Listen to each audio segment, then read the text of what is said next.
আসসালামু আলাইকুম দর্শক মণ্ডলী, আপনার নতুন এই আম বাগানটি নিয়ে আসছে রিভিউ করার জন্যে।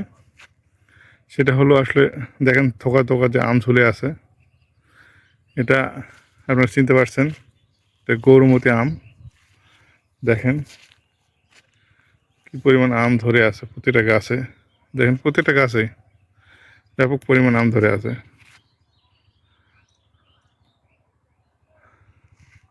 প্রত্যেকটা গাছে মানে আপনার গাছ দেখেন, প্রত্যেকটা গাছে আম কিন্তু আসলে থোকায় থোকায় ধরে আছে। দেখেন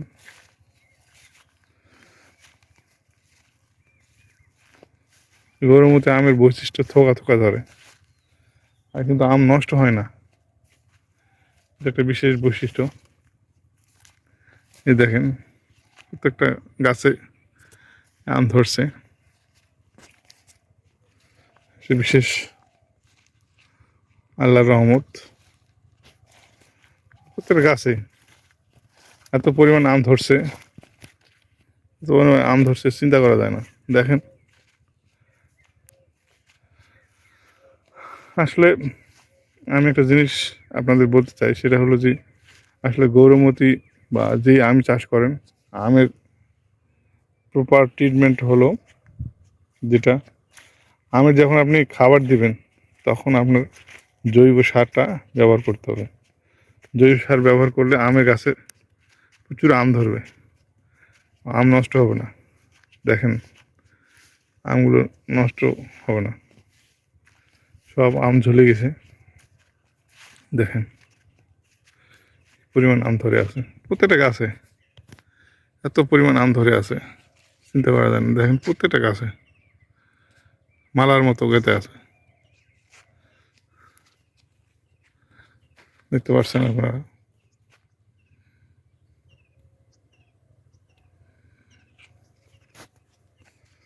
দেখেন আসলে আম দেখে আপনার মন ভরে যাবে। আমের এটা বিশেষ কিছু যত্নের প্রয়োজন নাই এখন।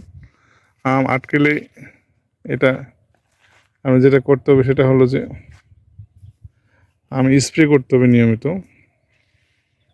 তাহলে হবে। আমের স্প্রে যেটা হলো আপনার উকুন পোকা যেটা আক্রমণ করে আম ছোটো থাকতে, এই উকুন পোকার ভয়টা কিন্তু কাটে গেছে। এখন আমটা বড় হয়ে গেছে, মোটামুটি সাইজে চলে আসছে, উকুন পোকার ভয় কাটে গেছে। এখন আপনার উকুন পোকার ভয় নাই। দেখেন কি পরিমাণ আম ধরে আছে।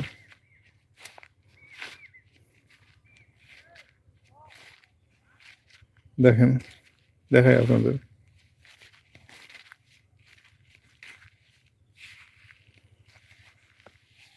মাটিতে আম লুটে গেছে।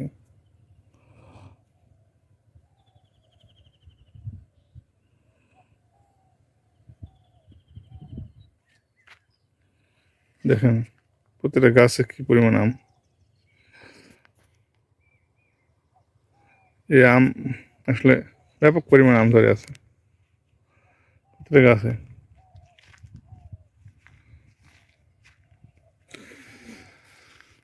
তো যাই হোক, আমের যত্ন এখন গাছ খুঁটি দিয়ে আটকে দিতে হবে, আর ছত্রাকনাশক, বিভিন্ন কীটনাশক, আর ব্যাগিং করতে হবে। এই আমটা ব্যাগিং না করলে আপনার আম আটকিবে না, নষ্ট হয়ে যায়। যেটা জানেন না আপনার, লং টার্ম আম বিভিন্ন মানে অনেক সময় ধরে আমটা থাকে। দেখেন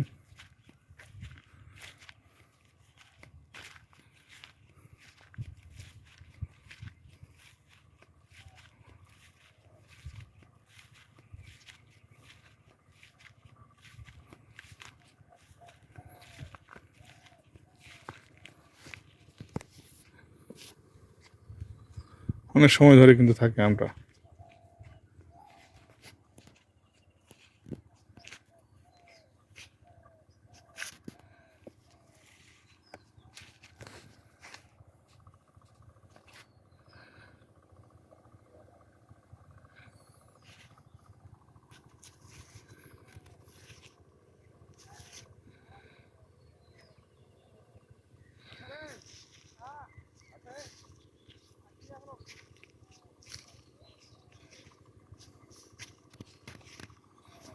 দেখেন